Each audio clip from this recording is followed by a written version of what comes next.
አንድ አምላክ በሆነ በአብ በወልድ በመንፈስ ቅዱስ ስም መጋቢት 8 በዚህች ዕለት የእንዲናው መኮንን ቅዱስ አርያኖስ በሰማዕትነት አረፈ።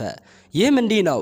የከበሩ ፊሌሞንና አብላኔዎስ በእርሱ እጅ በሰማዕትነት ከሞቱ በኋላ እርሱም በስቃይ ውስጥ ሳለ ከአማንያን አንዱ ከቅዱስ ከደማቸው ወስደህ ዓይንህን ብትቀባ በዳንክ ነበር አለው።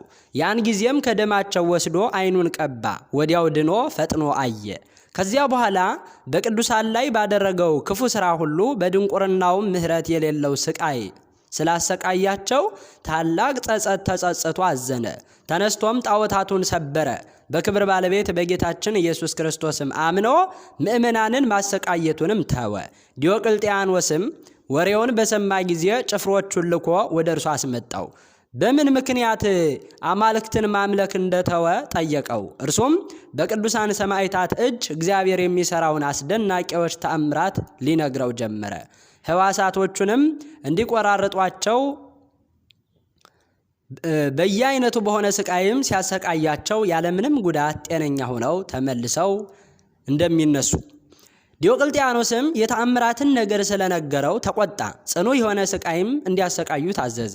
ሁለተኛም ከጉድጓድ እንዲጨምሩትና እስከሚሞት የጉድጓዱን አፍ እንዲዘጉ አዘዘ። እንዲሁም አደረጉበት። የክብር ባለቤት ጌታችን ኢየሱስ ክርስቶስም መልአኩን ልኮ ከጉድጓድ አውጥቶ በንጉሡ ዲዮቅልጥያኖስ መኝታ ላይ አስቆመው። ንጉሡም በነቃ ጊዜ አይቶ ደነገጠ፣ ፈራ። ማነህ አንተ አለው። እርሱም እኔ የእንዲናው ገዥ አርያኖስ ነኝ ብሎ መለሰለት። ንጉሡም ደንግጦ እየተንቀጠቀጠ በማቅ ተጠቅልለው ከባህር እንዲያሰጥሙት አዘዘ። በባህሩም ውስጥ ነፍሱን በጌታችን እጅ ሰጠ። እንዲህም ሆነ። ቅዱስ አርያኖስ ዘመዶቹንና አገልጋዮቹን ሲሰናበታቸው እንዲህ ብሎ ነገራቸው። ለስጋዬ እርሱ እንደሚያስብና ወደ ሀገሬ ወደ እንዲናው እንዲመልሰው በሌሊት ራእይ እግዚአብሔር አስረድቶኛልና እናንተም በእግዚአብሔር ወደብ ስጋዬን ጠብቁ አላቸው። ባሰጠሙትም ጊዜ ጌታችን አሳ አንበሪን አዘዘ። አንበሪውም ተሸክሞ ወስዶ በእስክንድሪያ ወደብ አውጥቶ በየብስ ላይ አኖረው። አሽከሮቹ ከዚያ እየጠበቁትም ነበረ። ወደ ሀገሩ ወደ እንዲናው አደረሰው። የቅዱሳን ሰማዕታት የፊሌሞንና የአብላኔዎስ ከስጋቸውም ጋር በአንድነት አኖሩት። በረከቱ ከኛ ጋር ትኑር። ለእግዚአብሔር ምስጋና ይሁን ለዘላለሙ አሜን። ቅዱስ ማትያስ ሐዋርያ።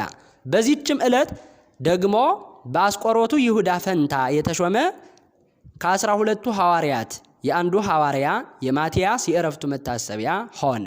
ይህም ሰውን ወደሚበሉ ሰዎች ሀገር ወንጌልን ይሰብክላቸው ዘንድ በሄደ ጊዜ ወዲያውኑ ይዘው ዓይኖቹን አውልቀው አሰሩት። ምግባቸው የመጻተኛ ሰው በድን ስለሆነ ልማዳቸውም እንዲህ ነው። መጻተኛ ሰው ሲይዙ ዓይኖቹን አውልቀው በእስር ቤት ያኖሩታል። የያዙትንም ቀን ይጽፋሉ። 30 ቀንም እስቲፈጸም ሳር ያበሉታል። ከዚያ በኋላ አውጥተው አርደው ይበሉታል። ሐዋርያ ማትያስም ታስሮ 30 ቀን ሳይፈጸም በጌታችን ትእዛዝ ሐዋርያው እንድርያስ ወደ እርሱ ደረሰ። የሀገሩ ሰዎች የሰሩትን ክፉ ሥራ አይቶ አደነቀ፣ እጅግም አዘነ። እስረኞችንም ሁሉ አውጥተው የሀገሩ ሰዎች ወደማያገኟቸው ቦታ አኖራቸው። እነርሱ ግን ሁለቱ ሐዋርያት እንድርያስና ማትያስ ተገለጡላቸው። የሀገሩም ሰዎች ያዟቸው፣ በአንገታቸውም ገመድ አስገብተው እስከ 3 ቀን በሀገሩ ጥጋጥግ ጎተቷቸው። ሐዋርያት ስለዚህች አገር ሰዎች ስለ ድህነታቸው ወደ እግዚአብሔር ጸለዩ። ያን ጊዜ ከወህኒ ቤቱ ምሰሶ ስር ውሃን አፈለቁ። ውሃውም ከፍ ከፍ ብሎ በሀገር ውስጥ እንዲያጥለቀልቅና ወደ ሰዎቹ አንገት እስከደረሰ ድረስ እየበዛ ሄደ። በተጨነቁና የሕይወታቸውን ተስፋ በቆረጡ ጊዜ ወደ ሐዋርያት መጡ። በፊታቸውም ኃጢአታቸውን እየተናዘዙ አለቀሱ። ሐዋርያትም በክብር ባለቤት በጌታችን ኢየሱስ ክርስቶስ እመኑ እናንተም ትድናላችሁ አሏቸው። እሊያ ሁሉም በክብር ባለቤት በጌታችን አመኑ። ሐዋርያትም አስተማሯቸው፣ ገሰጿቸው። የአንድነትን የሦስትነትን የመድኃኒታችን ሰው የመሆንን ምስጢር ገለጡላቸው። ይህም ደግሞ ይህንን የአራዊት ጠባይ ጌታችን ከእነርሱ ያረቅ ዘንድ ጸለዩላቸው። ከዚያ በኋላ በአብ በወልድ በመንፈስ ቅዱስ ስም አጠመቋቸው። ያ የአውሬ ጠባይ ከእርሳቸው ርቆ ሰው የሚመገበውን የሚመገቡ የዋሆች ቅኖች ሆኑ። ኤጲስቆጶሳት ቀሳውስትና ዲያቆናትንም ሾሙላቸው። በቀናች ሃይማኖትም እያጸኗቸውና እያስተማሯቸው 30 ቀኖች ያህል ከእሳቸው ጋር ኖሩ። ከዚያ ወጥተው ሄዱ።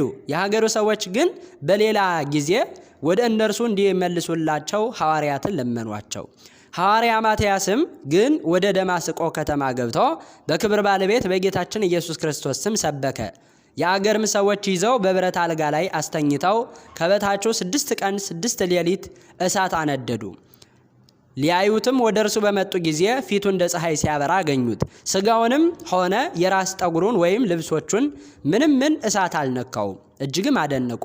አሁንም ዳግመኛ 24 ቀን እስኪፈጸም ድረስ ሐዋርያ ቅዱስ ማትያስ በተኛበት በዚያ የብረት አልጋ በታች እሳት አነደዱ። ከዚያ በኋላ ከእሳቱ ባወጡት ጊዜ ያለምንም ጉዳት ጤነኛ ሆኖ አገኙት። እጅግም አደነቁ። በክብር ባለቤት በጌታችን በኢየሱስ ክርስቶስ አመኑ።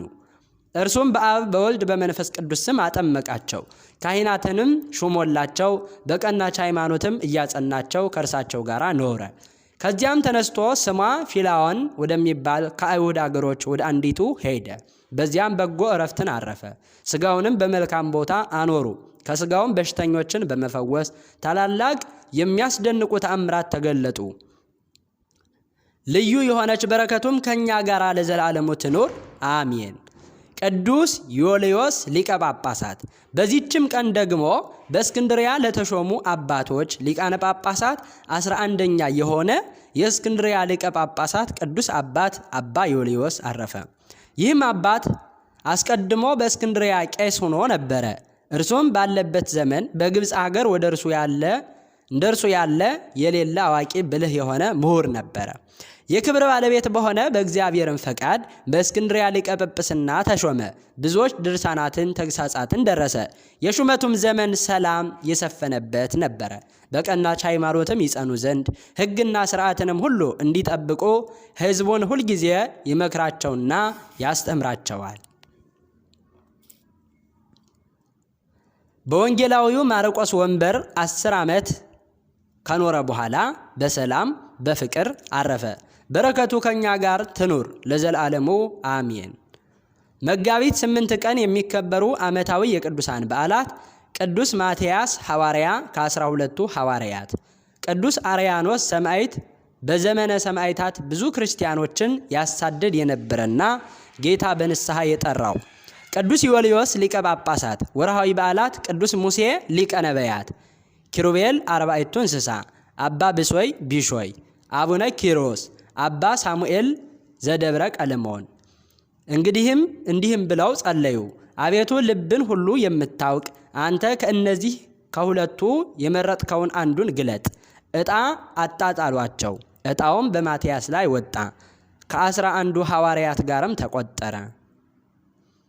የሐዋርያት ሥራ ምዕራፍ 1 ዘአቅረብኩ ማሕሌተ አዘኪርየ አእላፈ እምለተ ጸምዱከ ዘልፈ ለእለ ያነብብ ተወከፍ ዘንዴቴ መጽሐፈ እንተረሰይከ እግዚኦ ጸሪቀ መበለት ወኩፈ እምህለ አብኡ ብኡላን ዘተርፈ ነቢያት፣ ቅዱሳን፣ ሰባኪያን፣ ሰማዕታት፣ ጻድቃን፣ መላእክት፣ ትጉሃን፣ ደናግል፣ አዲ ወመነኮሳት ሄራን ባረኮ ጉባኤ ዛቲ መካን እስከ አረጋዊ ልሂቅ ወምንዑስ ሕፃን ለዘ ጸሐፎ በክርታስ ወለዘ አጸሐፎ እንዘ ይደርስ ለዘ አንበቦ ወለዘ ተርጎሞ በልሳነ ሐዲስ ወለዘ ሰምዐ ቃሎ በእዝነ መንፈስ በጸሎተ እሙ ማርያም አራቂተ ኩሉ እምባይስ ህቡረ ይመሃረነ ኢየሱስ ክርስቶስ አሜን። ይማረን።